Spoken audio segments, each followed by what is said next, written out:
This podcast is intended to provide information for educational purposes only and to serve as a starting point for you to have a conversation with your personal physician. Nothing stated on this podcast should be considered medical advice. Consult with your physician before undertaking or changing any treatment plan.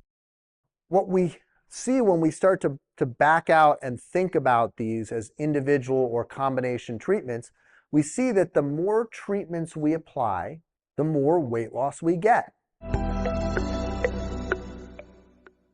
Thank you very much for having me here. I've been a bariatric surgeon now for 20 years. Seems like a long time ago I put my first video out on YouTube because I didn't have a dietitian at the time and I needed to communicate with patients what my post-operative diet was. And so I think I just hit 5 million views on YouTube, which is kind of crazy to me. But I really love being a part of this bariatric community. And I've loved being a bariatric surgeon and working with everybody and watching your transformation and your success and being a part of helping you change your life and freeing you really from quite honestly, the prison of obesity. And so if you've watched any of my videos on YouTube, I think you have a sense that I really take a fairly physiologic perspective on things. And so I'm gonna really dig into some of the science behind obesity and talk about how we can apply that to ensure that you have long-term success going forward. So something when I really dig into the physiology, I think the first place I start with is what most people assume is the cause of obesity, which is calorie excess, consuming more calories than you burn. And if you could just diet, eat less, exercise more, then the weight would just come off.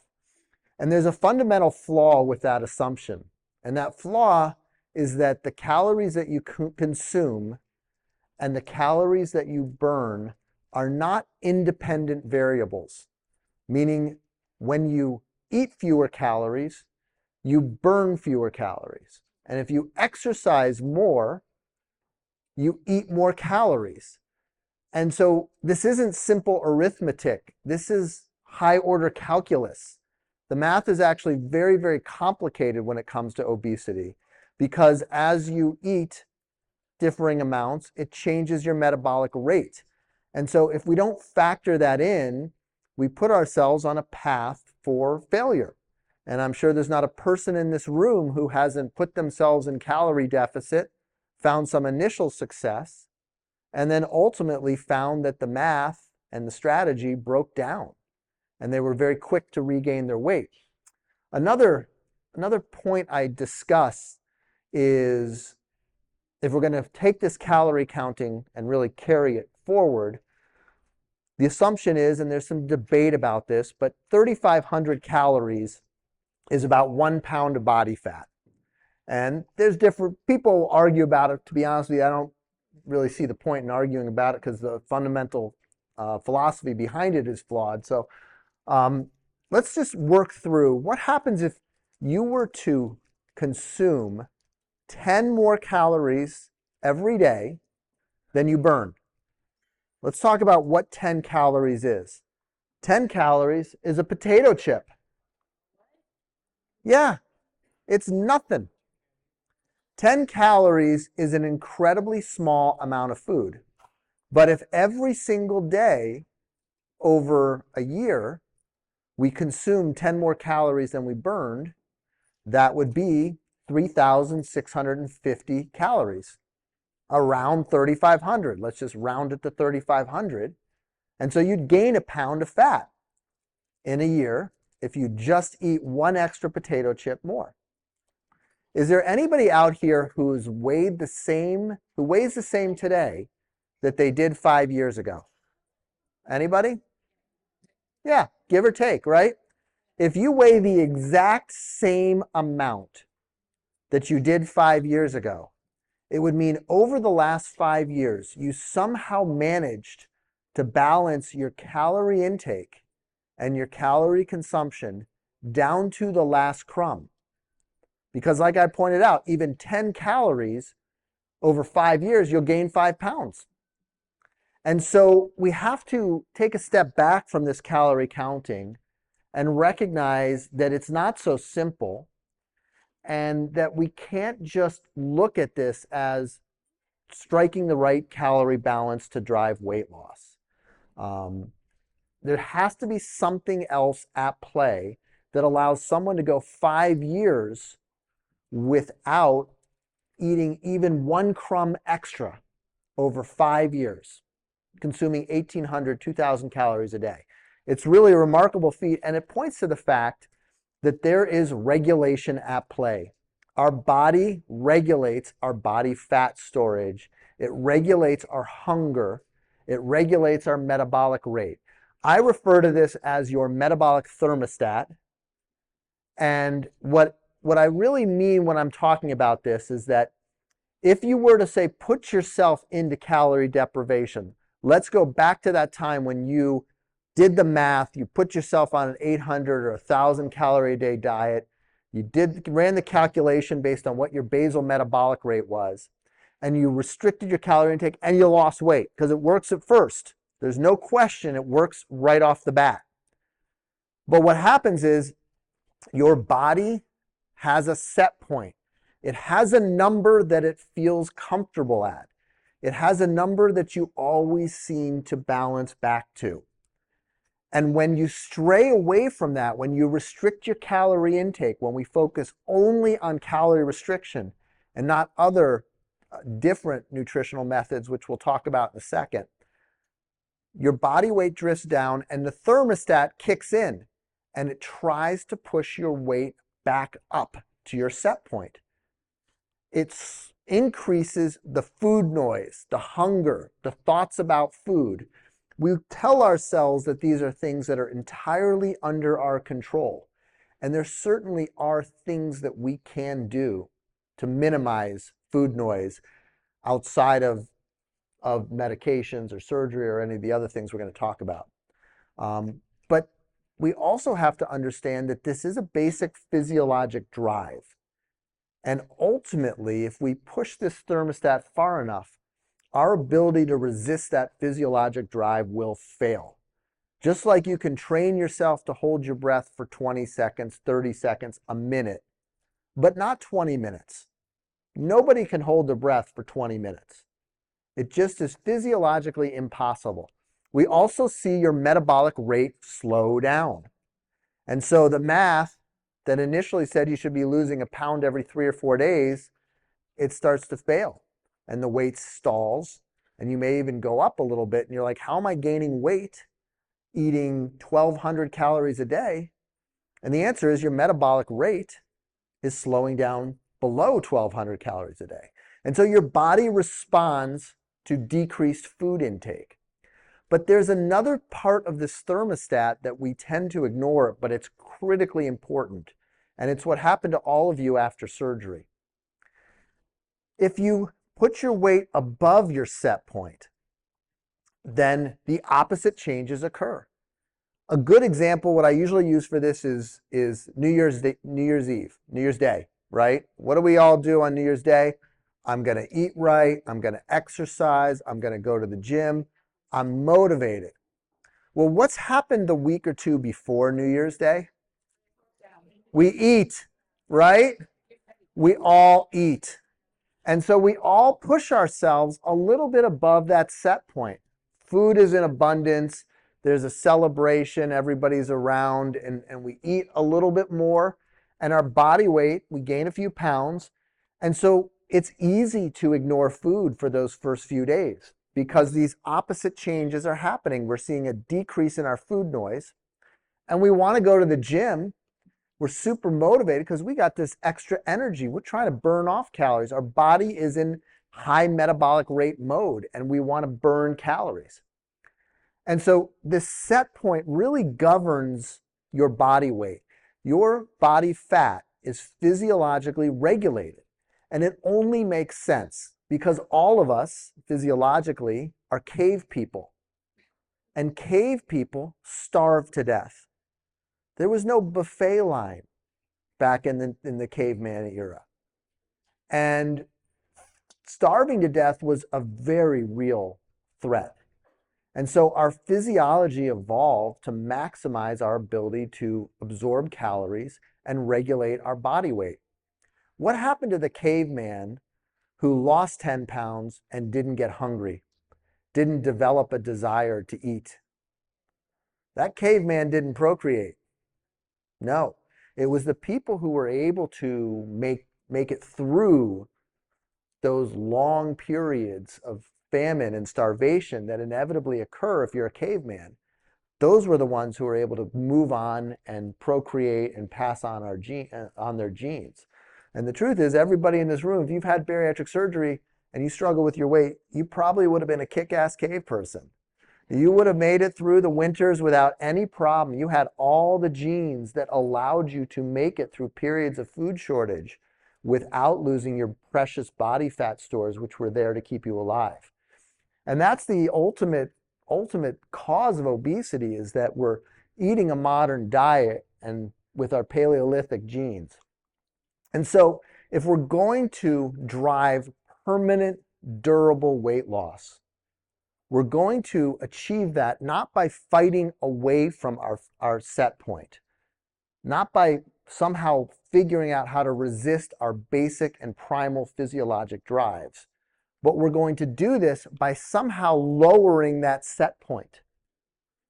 If you're 300 pounds and we could just turn that set point down, adjust the metabolic thermostat to 250 pounds, and so now all of a sudden your set point is 250 pounds, but your body weight is 300 pounds, your body's going to say, hey, this is like New Year's Day times 10. I have a rapid metabolic rate. My metabolism is not going to slow down, and I have zero interest in food. Very much like those first few months after surgery. Zero interest in food. You could have gone days without eating. No problem.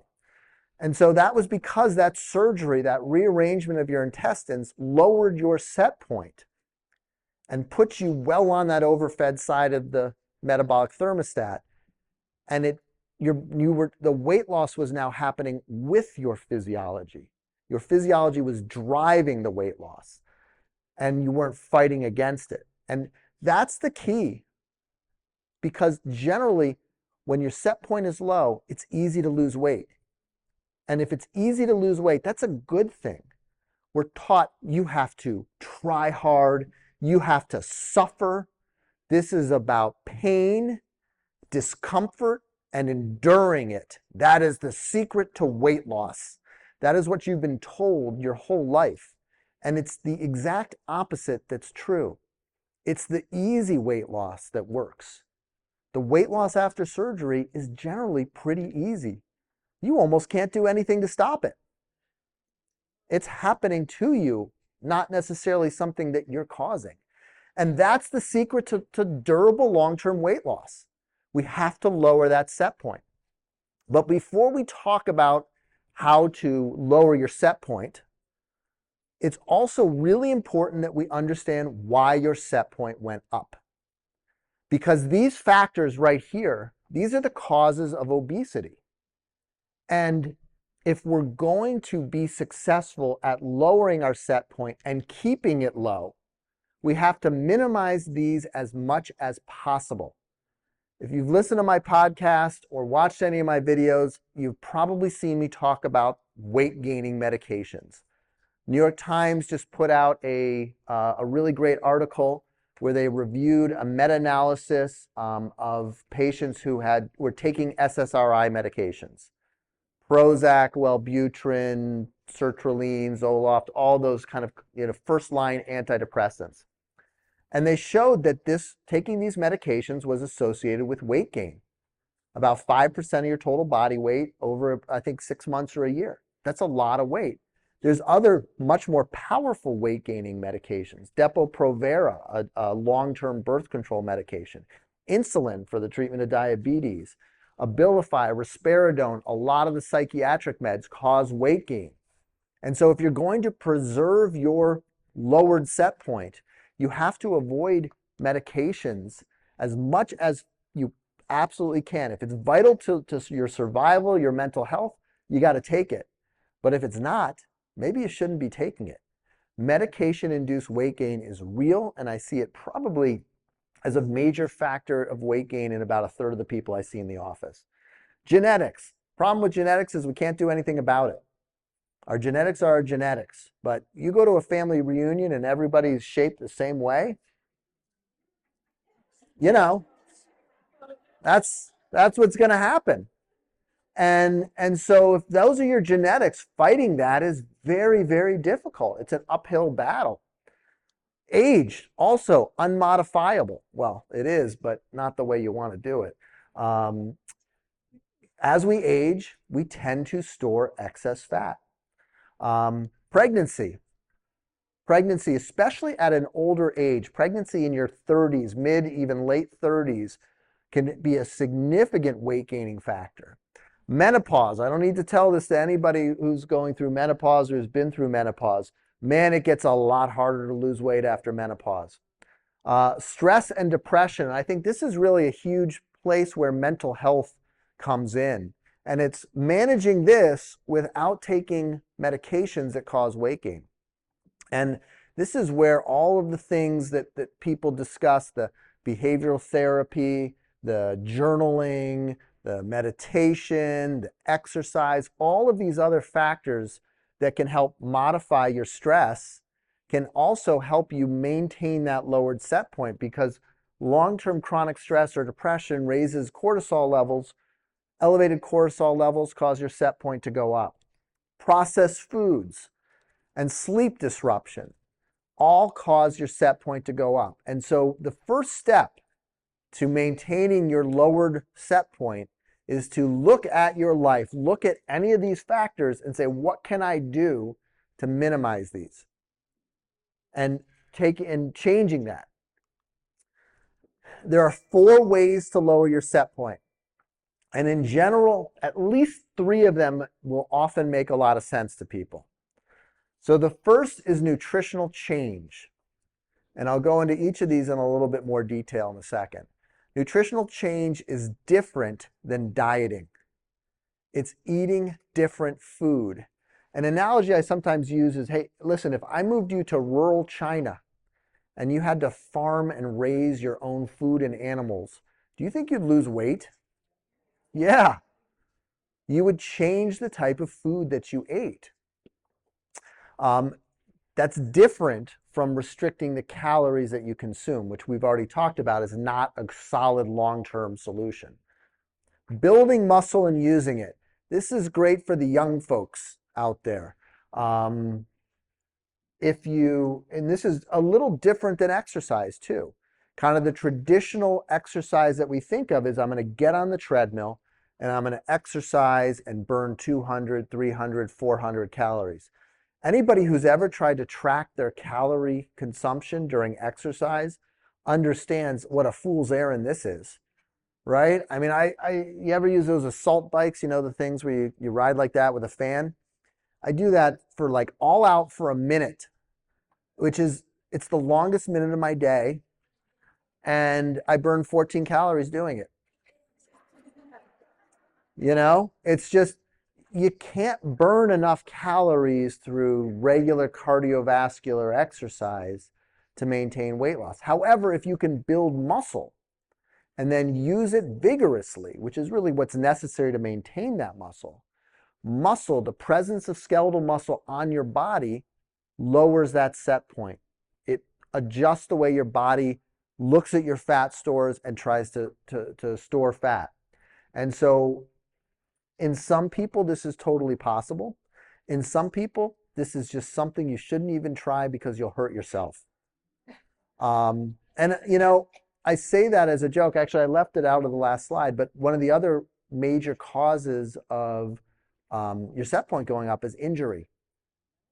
And so many times I talk to patients and they're like, I was doing great, and then I was in a car accident. I threw out my back and I needed back surgery. And as a result of being laid up from my injury, I gained 40 pounds. Very, very common. And a lot of that weight gain is from muscle loss. And so if you can, whatever you can do to build muscle safely without injuring yourself, you should do. But of all the 4 things up here, this is probably the least effective. Like sometimes I joke that exercise works well for women under 30 and men under 40, which is a pretty limited group. I don't know, what do we have? Probably 3 people who fit that category in the room right now. I'm definitely not one of them. The third, I don't know, has anybody here heard that there's some weight loss medicines out there now? Yeah. Now there's some new medications, the GLP-1s. There's really only 2 of them. They each have 3 names, so you hear 6 names flying around, but there's really only 2 medications worth looking into. And these medications are a really great adjunct, and they work extremely similarly to bariatric surgery. These are set point lowering medications. By overwhelming your GLP-1 receptors with these medications, and these medications provide a 50-60 increase in your exposure to GLP-1 over what your basic physiology creates. So this isn't like a tiny uptick of your GLP-1. This is a massive overwhelming of it. And these medications are set point lowering medications, and they work very well in conjunction with bariatric surgery. And to me, they kind of take some of the imperfect things about bariatric surgery and help cover them up. And so I think they're a really critical part of long-term weight loss strategy. And the fourth one is bariatric surgery. And we all think, oh, surgery works through restriction and malabsorption. That's not really how it works. It's a hormonal surgery. It changes the way your body interfaces with food. It changes the way your intestines and your stomach stretch in response to eating. And through neurohormonal access using ghrelin, leptin, insulin, GLP-1, other hormones, it sends these signals back to your brain and lowers your set point. And that's the essence of how bariatric surgery works.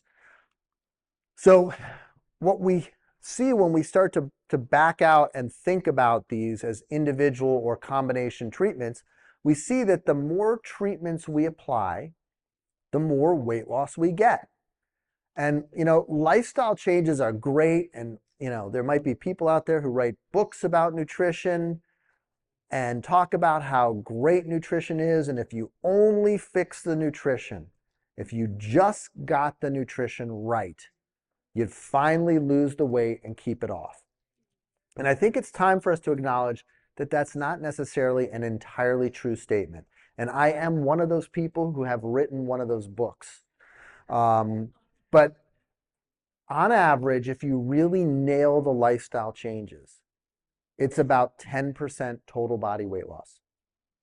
That's not that much. You're 300 pounds, you lose 30 pounds. It's not enough to solve the problem. Now, lifestyle changes are going to be critical for all of these other treatments. And we have to look at lifestyle changes as something we add on to our other medical treatments, because they really make the medical treatments work much better.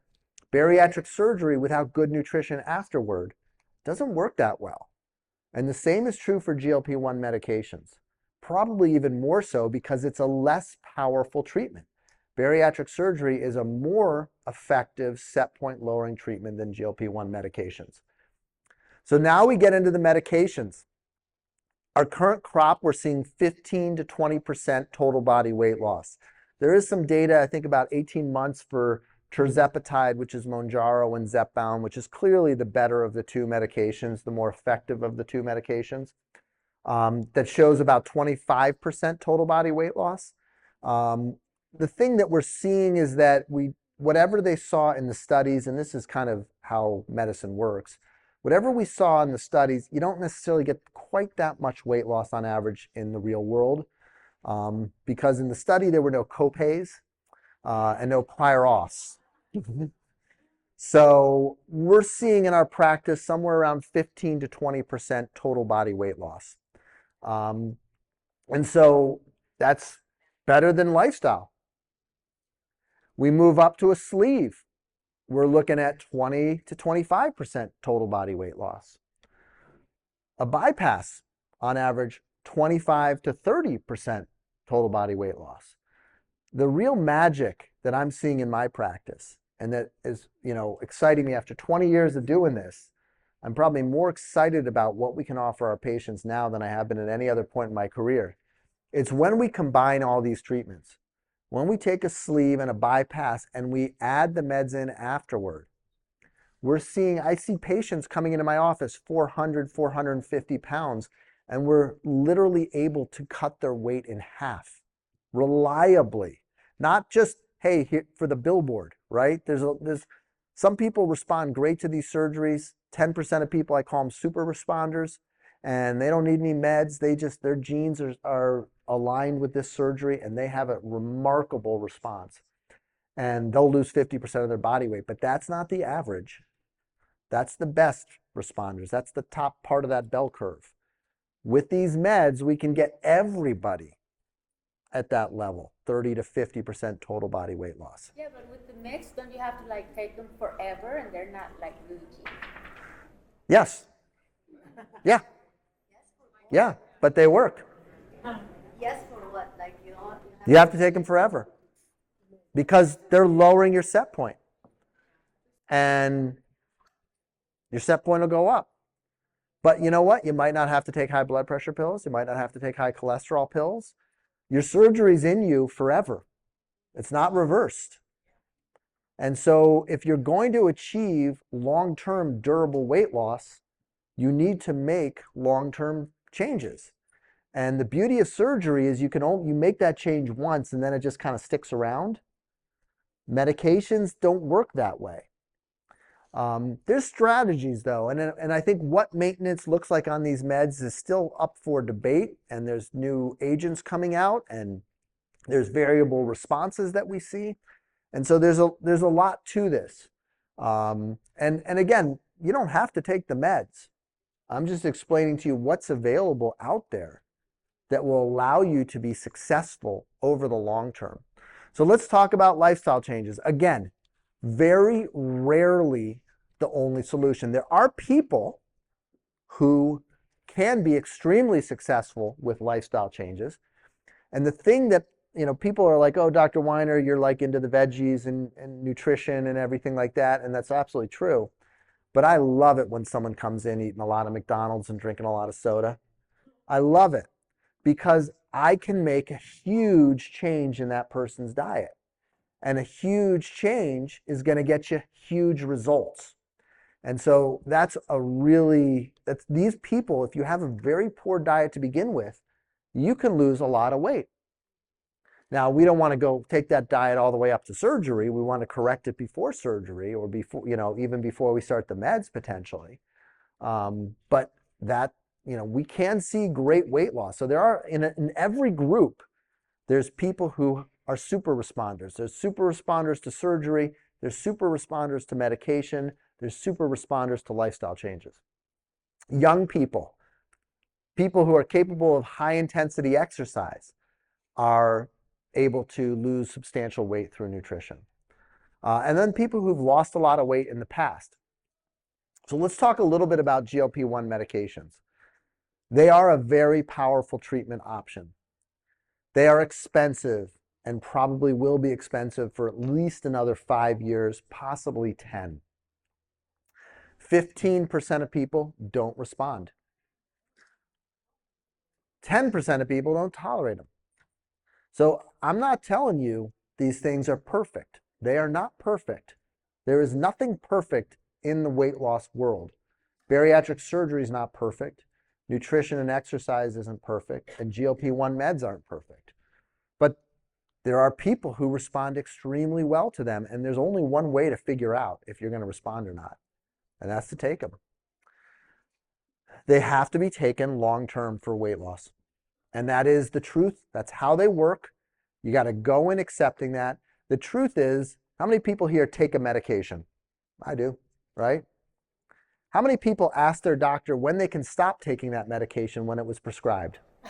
Yeah, but they're not as expensive as those ones. So if we're going to talk about expense, and I need a whole other hour for that, these meds are not expensive. They're $5 to make. It's our screwed up healthcare system that makes them so unaffordable and expensive. And the greed. Yes. Just, I don't know if you can answer this or not, but what would be the signs of like you don't tolerate it? You'll know. Yeah.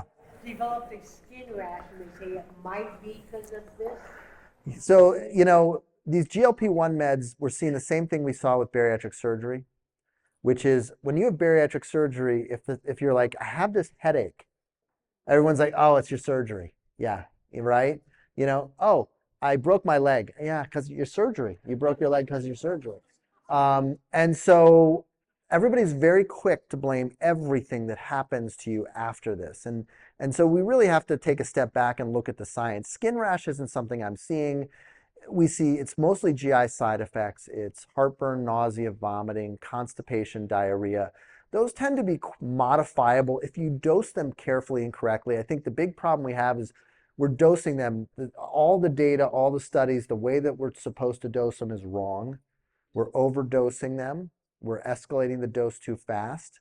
And we need to be a little bit more cautious and understand this is a long play. This isn't a race. We're in this mode of fast weight loss, lose weight fast. Everybody wants to lose weight fast. And we shouldn't be focused on that. We should be focused on losing weight forever. And that requires a different approach. But yes, they are expensive, but over the long run, they won't. This is my favorite graph of all. This is from the SURMOUNT trial, which is the tirzepatide, Mounjaro, Zepbound, long-term use. And it's a busy graph, but I'm just going to kind of go over a couple of things. If you look here, so this is how many people met this body weight reduction target. So greater than 5%, 10%, 15, 20. So these are the people who lost the most weight. These are the people who lost the least weight. And then the three different bars here are the different doses. So this is 5, 10, and 15 milligrams. And then this bar right here is the control group. I want to point something out first. I can't see that number. It's like what, 1.5%, I think?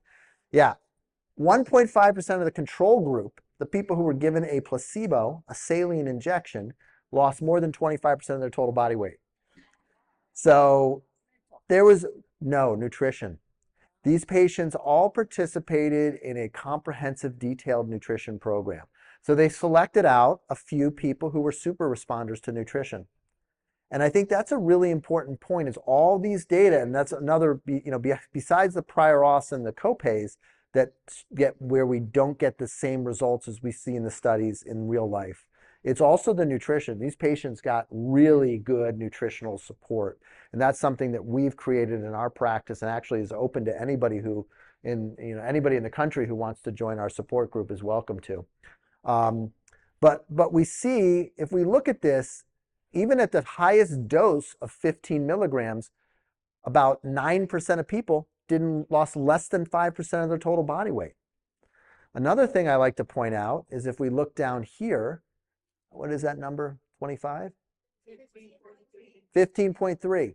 At the 5 milligram, the low dose, 15% of people lost more than 25% of their weight loss. So for some people, just a little smidgen of this stuff, and they lose weight like crazy.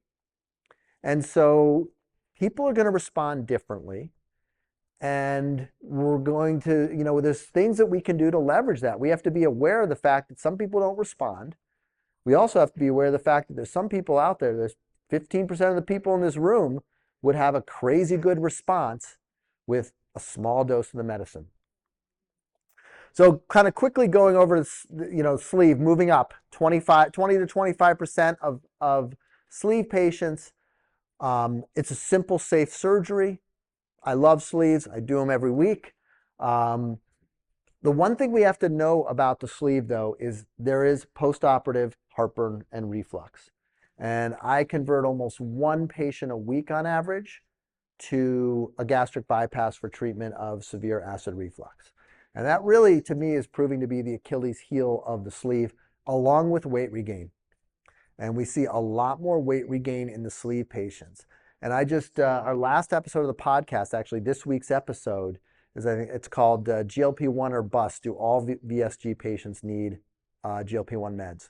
And the answer is no, but a lot of people will. When you combine a sleeve with the GLP-1 meds, it's an amazing surgery, amazing weight loss. You get that minimally invasive, less surgery, but you get the durable long-term weight loss results. You'll see more weight loss with a sleeve and the meds than you do with a gastric bypass. And so I think these are the two issues we see with the sleeve. And if you're having those issues, you have to understand obesity is a chronic lifelong disease, and it will require chronic lifelong treatments. It may require revision to a gastric bypass. It may require GLP-1 meds.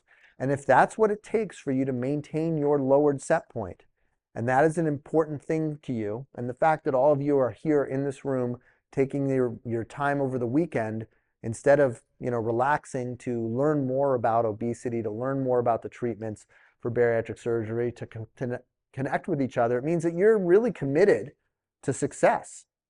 And it might take meds, particularly if you're a sleeve patient. Gastric bypass, it's a little more involved surgery, but we're good at it. I do a lot of gastric bypass surgery.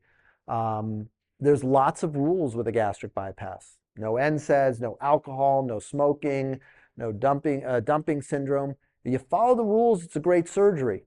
You don't follow the rules, it's not a good surgery at all. And I think I talk a lot about alcoholism. I've talked about it on the podcast. I've talked about it on YouTube. Being very careful with alcohol use after the surgery is critically important. You absorb it differently. It's more addictive. The most powerful approach is combining everything together. And it takes away some of the weight regain. It takes away those patients who have not lost as much weight as they hoped. It also adds to the durability, the lifelong nature of the weight loss. You can take the meds for life. What I also like about this approach is it's adjustable. We can change the dose. You're losing too much weight. You don't like it. You don't feel good. We lower the dose. We want to gain more. We want to lose more weight. We raise the dose.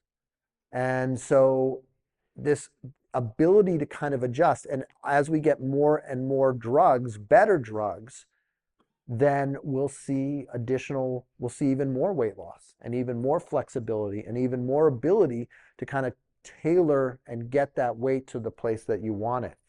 They are expensive. They will be expensive for a while. They'll be less expensive when we fix our healthcare system. Don't hold your breath. Yeah. A lot of people ask me, well, what do you think this election is going to do to change this? Nothing. Nothing. So if you want to learn more, we've got a lot of resources. I made my first video 15 years ago. I've got 3 books. I've got a 4th one on my computer right now, working on it. That'll give me a little bit more time on that one. And it'll be talking about GLP-1 meds. But my first book is A Pound to Cure, which is a nutritional guide. We've been taught that it's protein, protein, protein.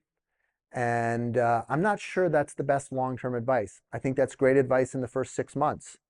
But over the long run, I'm not sure mega doses of protein are the best thing for you and your weight loss and your health. And so you can guess by the cover what I do think is best.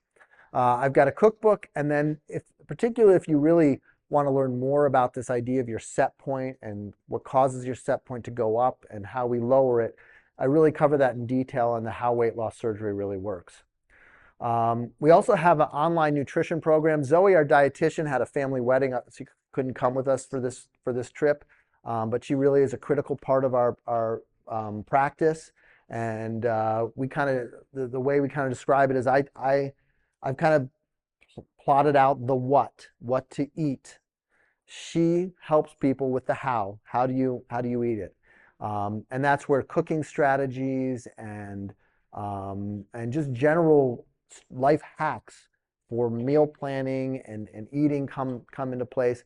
We have peer-led support groups as well. I think that's just such a critical piece that we've put together, where we have our patients, leading, and everybody here kind of is in this room because they feel the value of community.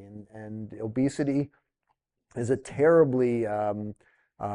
terrible amount of bias around patients who suffer from obesity, and you've been pretty much told the wrong things to do and been blamed for your disease, and hopefully at some point met somebody, a doctor, surgeon, a nutritionist, psychologists who helped you understand that maybe the things that you've been told weren't true. And the shame and blame that you felt surrounding your disease also weren't necessarily warranted. And so we really try to create that in our support groups and make sure that people are heard and feel like, you're not alone in this whole thing.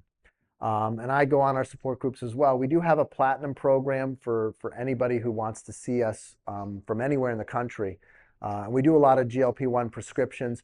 We have worked out some ways to reduce the costs. We call them creative dosing strategies. My attorney has said, don't videotape yourself explaining exactly what they are.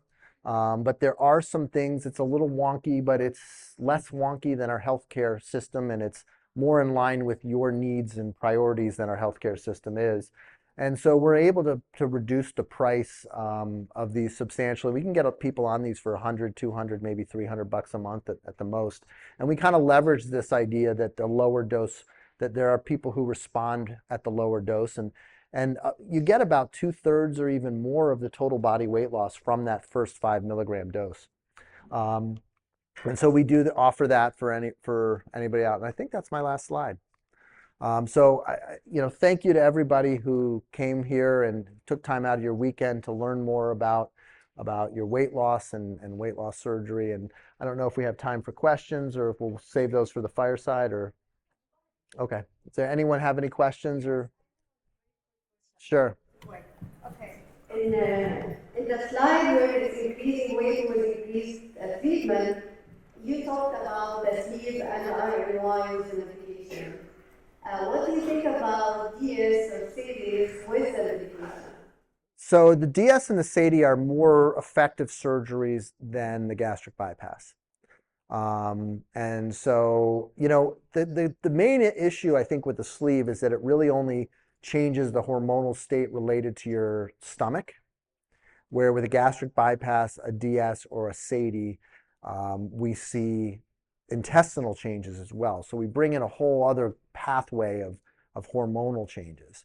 So I originally had the iron wine Yeah. about 8 years ago, and then of course, many of us struggled with vegan, so I did the revision from iron wine to SADI.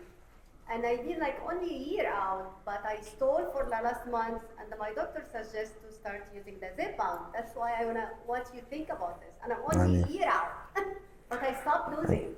Yeah, I think answering that question requires a lot more detail before I would say yes or no. But obviously I mixed the two. Personally, I probably would have just from the RNY. Again, I don't know when it was because these meds haven't been out forever. But when I see weight regain after a Roux-en-Y, I treat with medications. In general, my approach for revision surgery is if it's for weight loss, I use the meds instead.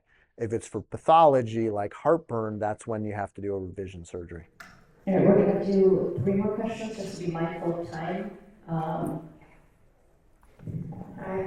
You said that one of the medications was more effective than the other. I didn't hear. Zepbound, tirzepatide, Mounjaro for diabetes. Yeah, the Eli Lilly product. Yeah. One more question.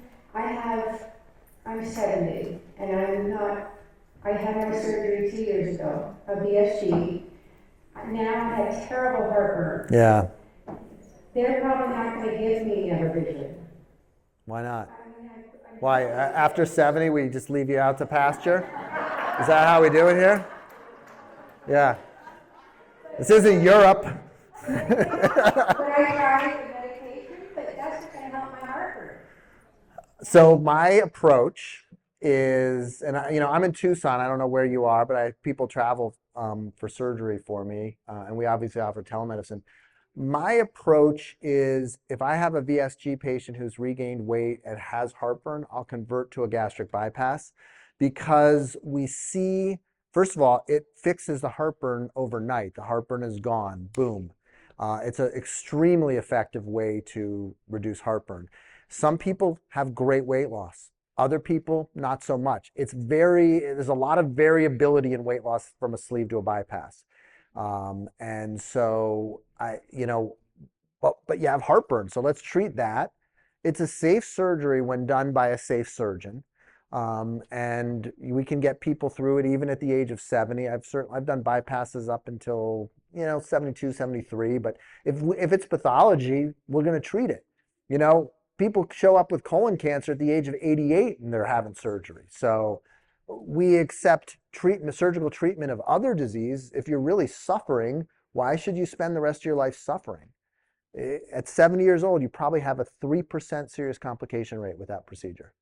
To me, that's a very reasonable risk to take. Thank you.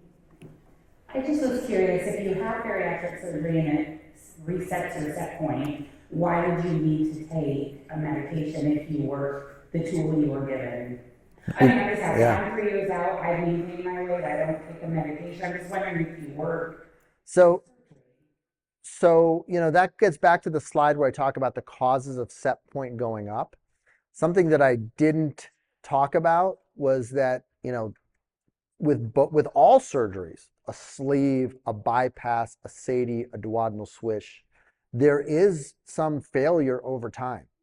And that set point can creep up, your body can adjust, the effects of the surgery, the set point lowering effects of the surgery can wear off. And we kind of think, well, surgery should be perfect and forever, but it's not. And it's not, if people have a hip replacement and 15 years later, they're like, my hip hurts, and you hear that they need to have a revision of their hip, nobody's like, what do you mean it wore out? I thought this thing was like bionic. It should last forever. We understand, like, over time, things change, surgeries fail, effects wear off, and sometimes you have to take another treatment. That really gets back to this idea. This is a chronic disease, and it requires long-term treatments and treatments over time. The one and done idea, it happens that way for some people, for a lot of people, honestly. But for a lot of people, it doesn't happen that way. And it's not a statement about your character. It's a statement about the way your body responds to meds, to surgery, to nutrition. That's really the cause of that. All right, Doctor, we have one more question over here. Yes.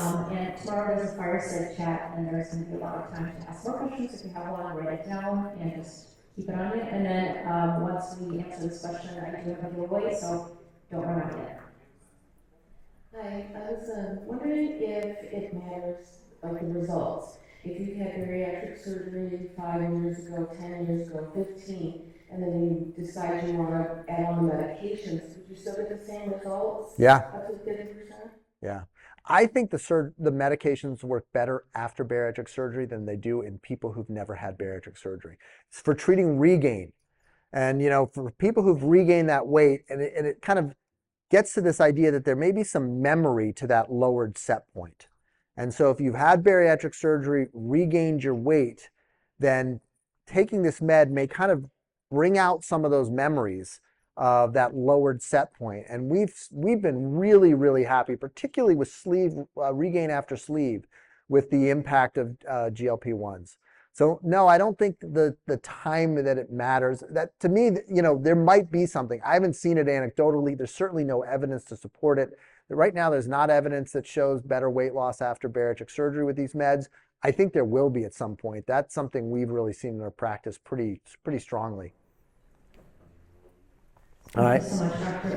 One real quick question. I was eavesdropping people's notes. They were writing it down, asking how did they get to your support group, or like. So, first of all, we do have a booth. We'd love to see you. We've got, you can scan the QR code and we can give you all the information there. But my website is a great place to start. We put a ton of energy into our website. It's poundofcureweightloss.com. And honestly, if you Google me, if my web guy's doing a good job, I'll show up. Starting at our website, there's a nutrition page, and you can sign right up on the website. We're always in the process. To me, this is my passion project. I want to have this grow into a really robust community where people can get the support that you're getting in this room right now every day online. The problem with YouTube, Facebook, and Instagram is you post some stuff out there and you're going to get some support and you're going to get a lot of haters. And people don't understand, and we need to make sure that there's a place where you can post things, you can make yourself a little bit vulnerable and know that you're not going to get attacked for it. And unfortunately, there's very few places online where that's true. And our goal is really to create that type of space. So Thank you so much, Dr. thank you.